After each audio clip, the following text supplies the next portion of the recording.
বন্ধুরা, সামনেই আসছে মাঘ মাসের পূর্ণিমা তিথি, মাঘী পূর্ণিমা। এই সুন্দর তিথিতে এই বছর হতে চলেছে চতুর্থ কুম্ভের শাহী স্নান। যারা আমরা প্রয়াগরাজে যেতে পারছি না কিন্তু অমৃত স্নানের ইচ্ছা লাভ করি, তাদের জন্য বাড়িতেই কিভাবে এই সুন্দর দিনে পবিত্র অমৃত স্নান করা সম্ভব সেই বিষয়ে আজকে আলোচনা করব। তার সাথে আলোচনা করব এই সুন্দর তিথিটি কখন শুরু হচ্ছে, কখন এর পরিসমাপ্তি হচ্ছে সেই বিষয়েও, এবং এই সুন্দর তিথি চলার সময় আর কি কি উপায় করলে আমাদের জীবনের বাধা বিঘ্ন কেটে আসতে পারে সুখ, সৌভাগ্য, স্বাচ্ছন্দ্য। নমস্কার দর্শক বন্ধুরা, সহজ ভাষা ধর্মকথার এই নতুন পর্বে আপনাদের সকলকে জানাই সুস্বাগতম। বন্ধুরা, সহজ ভাষা ধর্মকথা মানে জটিল সমস্যার সহজ সমাধান, হাতের কাছে থাকা দ্রব্য দিই। চ্যানেলটিকে যদি এখনো সাবস্ক্রাইব করে না থাকেন, অনুগ্রহপূর্বক সাবস্ক্রাইব করুন এবং পাশে থাকা বেল বাটনটা ক্লিক করে দিন যাতে পরবর্তী ভিডিও নোটিফিকেশনগুলো আর মিস না হয়ে যায়। বন্ধুরা, এই বছর মাঘী পূর্ণিমা শুরু হচ্ছে 11ই ফেব্রুয়ারি 2025 মঙ্গলবার দিন সন্ধে 6টা 57 থেকে, এবং থাকবে পরের দিন অর্থাৎ 12ই ফেব্রুয়ারি 2025 বুধবার দিন সন্ধে 7টা 9 পর্যন্ত।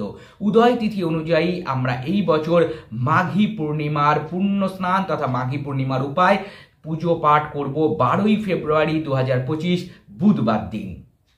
দর্শক বন্ধুরা, এই সুন্দর দিনে যারা অমৃত স্নান করতে চাইছেন বাড়িতে থেকেই, তাদের জন্য কিভাবে করতে হবে, কি উপায় অবলম্বন করতে হবে। আপনারা 11ই ফেব্রুয়ারি 2025 যখন পূর্ণিমা তিথি লেগে যাচ্ছে, অর্থাৎ সন্ধেবেলা সন্ধে 6টা 57 থেকে পূর্ণিমা লেগে যাচ্ছে, একটা স্বচ্ছ পবিত্র পাত্র নিয়ে নিন, তার মধ্যে গঙ্গা জল পূর্ণ করুন। যদি গঙ্গা জল না থাকে তাহলে শুদ্ধ পরিষ্কার জল নিয়ে নিন, এবং সেই জলটিকে চন্দ্র আলো অর্থাৎ চাঁদের আলোর মধ্যে আপনারা মুন লাইটের মধ্যে রেখে দিন। ছাদে রাখতে পারেন, টেরিসে রাখতে পারেন, আপনাদের বাড়ির কার্নিশে, ব্যালকনিতে, যে কোনো স্থানে আপনারা রাখতে পারেন। আপনার ওপেন অর্থাৎ কোনো একটা বাটির মধ্যেও সেটিকে রাখতে পারেন। যদি মনে হয় যে নোংরা পড়তে পারে তাহলে উপরে একটা স্বচ্ছ কাপড় আপনারা অবশ্যই দিয়ে ঢেকে দিতে পারেন। এইভাবে আপনারা এই জলটিকে রেখে দিন। যদি সারা রাত রাখতে পারেন তাহলে খুব ভালো। সকালবেলা সূর্য ওঠার আগে এটিকে ঘরে নিয়ে নিতে হবে। কিন্তু অনেক সময় দেখা যায় এটি বলার পরে অনেকের নিদ্রা ঠিকভাবে সারা রাত নিদ্রাই আসে না, দুশ্চিন্তা থাকে যে কখন আমি জলটিকে ঘরে নিয়ে আসবো, সূর্য উঠে যাচ্ছে কিনা, সারা রাত ঘুমই হলো না। তাদের জন্য সহজ উপায় কি, সন্ধেবেলায় লেগে যাচ্ছে পূর্ণিমা, আপনারা আপনাদের যে বাটিটি বা যে পাত্রটির মধ্যে আপনারা রাখতে চাইছেন জল, সেটিকে নিয়ে চাঁদের আলোতে সন্ধেই রেখে দিন। যখন পূর্ণিমা লেগে যাচ্ছে সেই সময় পরে রেখে দিন, এবং ঘুমোতে যাওয়ার আগে মোটামুটি ঘন্টা 3 সময় পেয়ে যাবেন। ঘুমোতে যাওয়ার আগে সেটিকে রাত্রে ঘরে নিয়ে চলে আসুন, নিশ্চিন্তে সারা রাত ঘুমান। পরের দিন সকালবেলা ঘুম থেকে উঠে যখন স্নান করবেন তখন এই জলটি স্নানের জলের সাথে মিশিয়ে দেবেন, এবং তার সাথে একটু সাদা চন্দন বেটে অবশ্যই স্নানের জলে দেবেন, একটু কালো তিল দেবেন, এবং হর হর গঙ্গে বলতে বলতে পবিত্র প্রয়াগরাজেই আপনি স্নান করছেন এই অনুভূতি নিয়ে স্নান করবেন। অবশ্যই প্রয়াগরাজের অমৃত স্নান আপনারা ঘরে বসেই করতে সক্ষম হবেন। দর্শক বন্ধুরা, এর সাথে সাথে একটা জিনিস অবশ্যই খেয়াল রাখবেন যে এই যে জলটি আপনাদের মেশাতে বললাম, সেই জলটি কিন্তু সবসময় চেষ্টা করবেন আগে যে পাত্রে আপনি জল নিয়ে স্নান করেন আগে সেই জলটি দিয়ে তারপরে অন্য জল ওই জলের মধ্যে মেশাতে। কখনোই কিন্তু আগে জল পূর্ণ করা থাকলে তার মধ্যে কিন্তু দেবেন না, আগে এই জলটা পাত্রে দেবেন, তারপরে অন্য জল সেই জলের মধ্যে দিতে হয়।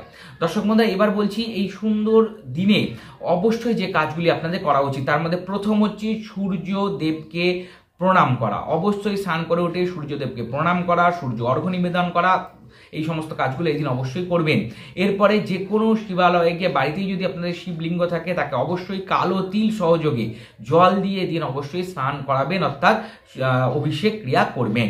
এবং দর্শক বন্ধুরা, বাড়িতে যদি আপনার লাড্ডু গোপাল থাকে তাকেও অবশ্যই কালো তিল সহযোগে জল দিয়ে অভিষেক করবেন। শ্রীকৃষ্ণের বিগ্রহ থাকলে তাকেও আপনারা এই উপায়টি করতে পারেন।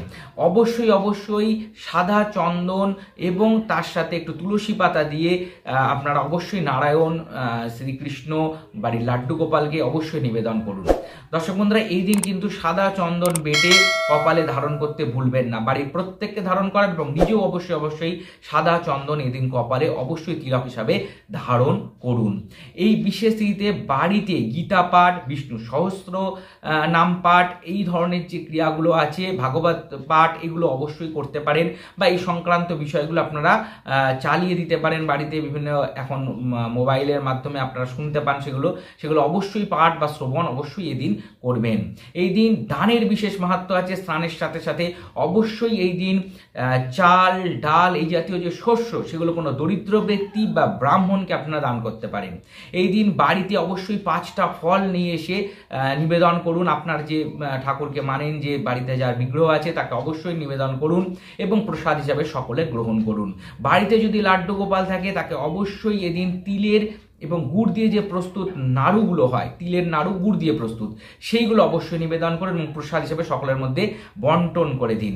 দর্শক বন্ধুরা, এই সুন্দর পবিত্র তিথিতে কাঁঠালি কলা অবশ্যই বাড়িতে কিনে নিয়ে আসুন এবং প্রসাদ হিসাবে সকলের মধ্যে প্রথমে নিবেদন করুন এবং প্রসাদ হিসেবে সকলের মধ্যে বন্টন করে দিন। কাঁঠালি কলা এই দিন গোমাতাকেও আপনারা খাওয়াতে পারেন। ঘি অবশ্যই এই দিন কিনে নিয়ে আসতে পারেন এবং ঘি এদিন অবশ্যই দানও করতে পারেন। যে কোনো মন্দিরে, যে কোনো ব্রাহ্মণকে বা যে সমস্ত ব্যক্তি প্রয়োজন আছে, দরিদ্র ব্যক্তি, তাদেরকে আপনারা দান করতে পারেন। গরম পোশাক অবশ্যই দান করা যেতে পারে এই সুন্দর দিনে। দর্শক বন্ধুরা, এই দিন সন্ধেবেলা অবশ্যই আপনাদের একটা বিশেষ ক্রিয়া করা উচিত। এই দিন একটু কর্পূর নিয়ে নিন, তার মধ্যে 2টো তেজপাতা দিন, 2টো লবঙ্গ দিন এবং একটুখানি কালো তিল দিয়ে দিন এবং সেটিকে জ্বালিয়ে অবশ্যই যে বিগ্রহকে আপনি বাড়িতে পুজো করেন, ঠাকুর ঘরে, অবশ্যই প্রথমে আরতি করুন এবং সম্পূর্ণ বাড়ির মধ্যে সেই যে আলো, সেটা অবশ্যই আপনারা দেখান। এর ফলে বাড়ির যে নেগেটিভিটি, সেটি আপনারা কাটাতে পারবেন। এই দিন অবশ্যই বাড়িতে প্রদীপের মধ্যে 2টো লবঙ্গ দিয়ে সেই প্রদীপ আপনারা ঠাকুর ঘরে নিবেদন করুন। যে কোনো শিব মন্দিরে গিয়ে আপনারা নিবেদন করে দিয়ে আসুন বা বাড়িতে যে তুলসীতলা আছে সেখানেও আপনারা দিতে পারেন। নির্দিষ্ট যদি কোনো মনস্কামনা থাকে, একটা লাল সুতো নিয়ে নিন এবং তুলসী মাকে সেই সুতোটা বেঁধে দিন এবং মনে মনে নিজের যে মনস্কামনা সেটা জানান, খুব শীঘ্রই সেটা পূরণ হয়ে যাবে।